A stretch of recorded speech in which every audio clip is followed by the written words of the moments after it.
Given that there's more code that could be refactored than our industry can handle, we have to decide what code should be refactored and what code doesn't need it now. If production code works fine and it doesn't need to be extended, then there's no need to refactor it.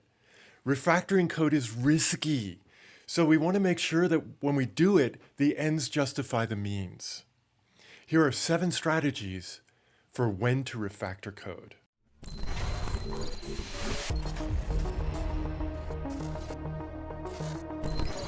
Hello world, I'm Scott Bernstein. Number 1, when critical code is not well maintained. Most software is in a state that makes it unsafe to refactor.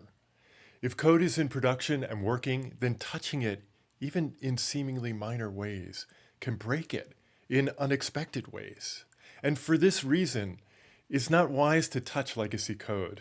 But there are times when critical code is not well understood and it becomes enough of a liability to warrant a clean code effort. In these cases, retrofitting tests and supporting more complex refactorings can be useful. Number 2, when the only person who understands the code is becoming unavailable. We want the code that we write to be easy for anyone on the team to work with, but sometimes existing code has experts, and only they are the people who are able to work with it. This is not a good place for a company to be in. So if code needs to be maintained or updated, it can be cost effective to have key people spend time cleaning the code up before moving on, to avoid a larger cost of cleanup later. Number 3, when new information reveals a better design, requirements and our understanding of the requirements are constantly changing. When we see the opportunity for a better design and the benefits outweigh the costs, then refactoring code can be a great option. This is an ongoing process that helps keep software clean and up to date. Improving designs through a series of refactorings can be safe and an effective way to keep software maintainable. Number 4, when fixing bugs. Some bugs are typos, while others represent flaws in our design.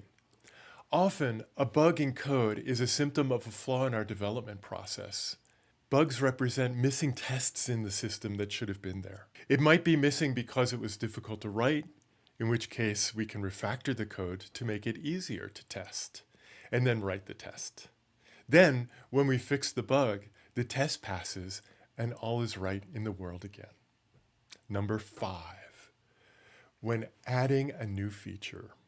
The cheapest and safest way to add features to a system that cannot already accommodate them is to first refactor the code so that there's space to add the new feature. And then, after refactoring, add the new feature. We never want to get into a situation where we're making multiple kinds of changes to code at the same time. Refactoring code to accommodate new features often involves adding abstractions and interfaces that make it easier to enhance the system with new features in the future. Once refactored, it should be straightforward how to add the feature to the code. Number 6, when you need to document legacy code. Some code is really hard to understand and can be helped by some simple refactorings to clean it up before writing documentation around it. The purpose of creating documentation is to increase supportability, and this is also a major reason for refactoring. Number 7, when it's cheaper than a rewrite. It's almost never wise to abandon a legacy code system in production for a total rewrite.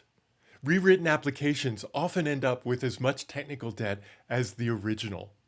If you don't do things fundamentally different when you do a rewrite, you're likely to end up with the same problems you had before. Refactoring is a safe and systematized way of cleaning up code a little bit at a time while the system remains in production. Refactoring code is expensive, and there's a lot of code that needs it. In order to make the best choices with our limited resources, we have to select what to refactor. Anytime we need to touch code, for example, to fix a bug or to add a feature, is usually a good time to refactor. When we take these refactoring opportunities, we keep code more maintainable and easier to work with.